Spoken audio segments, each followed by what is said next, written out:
عمرے کی ادائیگی کے لیے 4 چیزیں آپ کو یاد رکھنی ہیں، جس میں سے 2 فرض ہیں اور 2 جو ہیں وہ واجب ہیں۔ فرض میں سے اگر کوئی چیز رہ جائے تو عمرہ سرے سے ہوگا ہی نہیں، واجب میں سے کوئی چیز رہ جائے تو دم ادا کرنے سے وہ درست ہو جاتا ہے۔ اس کے اندر جو 4 چیزیں شامل ہیں وہ یہ ہیں کہ میقات یا میقات سے پہلے، میقات یا میقات سے پہلے آپ احرام باندھیں گے، نفل ادا کر کے عمرے کی نیت کریں گے، اور نیت کر لینے کے بعد بلند آواز سے 3 مرتبہ تلبیہ پکاریں گے، لبیک اللہم لبیک لبیک لا شریک لک لبیک ان الحمد والنعمت لک والملک لا شریک لک۔ یہ مرد حضرات اونچی آواز سے پڑھیں گے، خواتین اس کو آہستہ آواز میں پڑھتی ہیں، تو یہ آپ کا پہلا فرض ادا ہو جائے گا۔ دوسرا فرض یہ ہے کہ جیسے ہی آپ اللہ کے فضل و کرم سے مسجد الحرام میں پہنچیں گے تو کعبۃ اللہ پر پہلی نظر پڑے گی۔ یہ خاص قبولیت کا وقت ہوتا ہے، اللہ پاک سے جو چاہیں اپنے لیے طلب کریں، اس وقت میں مانگی گئی دعا جو ہے وہ رد نہیں ہوتی۔ اور دعا کرنے کے بعد آپ نے کعبۃ اللہ کا طواف کرنا ہے، اور یہ کعبۃ اللہ کا جو طواف ہے اس کے جو 7 چکر ہیں، یہ ایک طواف کہلاتا ہے۔ 7 چکر لگانے کے بعد جو مکمل ہوگا ایک طواف ہوگا۔ طواف جو ہے یہ عمرے کا دوسرا فرض ہے۔ پہلا میقات یا میقات سے پہلے احرام باندھنا، تلبیہ پڑھنا، نیت کرنا اور تلبیہ پڑھنا، اور دوسرا جو ہے وہ مسجد الحرام میں، یعنی جس وقت آپ سعودی عرب مکہ مکرمہ میں پہنچ جائیں گے تو مسجد الحرام میں جا کے کعبۃ اللہ کا طواف کرنا، یہ عمرے کا دوسرا۔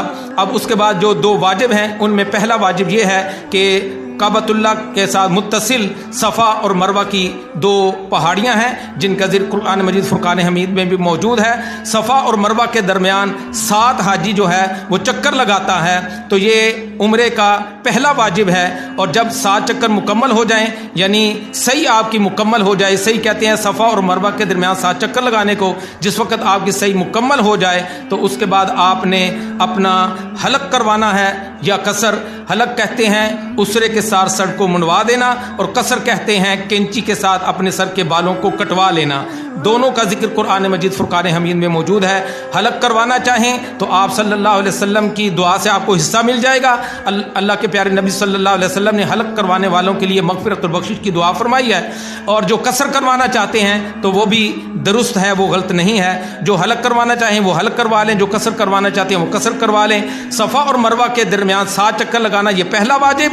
جب یہ واجب مکمل ہو جائے تو مرد جو ہیں وہ حلق کروائیں گے یا قصر کروائیں گے تو یہ دوسرا واجب ادا ہو جائے گا۔ ان 4 چیزوں کے ساتھ آپ کا جو عمرے کی ادائیگی جو ہے وہ ان 4 چیزوں کی ادائیگی کے بعد، اس میں بہت سارے مسنون اور مستحبات اعمال ہیں، وہ آپ کتابوں سے دیکھیں گے تو انشاءاللہ تعالی آپ کو تفصیل جو ہے وہ اس کی مل جائے گی۔ تو یہ عمرے کے 2 فرض آپ نے ادا کرنے ہیں، اور اسی طرح عمرے کے 2 واجب ادا کرنے ہیں۔ میں نے کہا اگر فرض رہ جائے تو عمرہ سرے سے ہوتا ہی نہیں، اور اگر واجب رہ جائیں تو دم دینے کے بعد اس کی درستگی ہو جاتی ہے۔ اور خواتین کے لیے یہ ہے کہ جس وقت ان کی صفا مروہ مکمل ہو جائے تو وہ چھوٹی کینچی اپنے پاس رکھیں، اور اس چھوٹی کینچی کے ساتھ اپنے جو چٹیا کے بال ہیں وہ اپنے انگلی کی پورے پر لپیٹ کر اس کی وہ کٹنگ کر دیں گے۔ ان کا بس یہی حلق اور قصر، اس میں سب کچھ وہ شامل ہے۔ انہوں نے اور کچھ نہیں کرنا، صرف اپنے چٹیا کے سارے بال اپنی انگلی کے پورے پر لپیٹ کر وہ کاٹ دیں گی تو ان کا یہ واجب ادا ہو جائے گا۔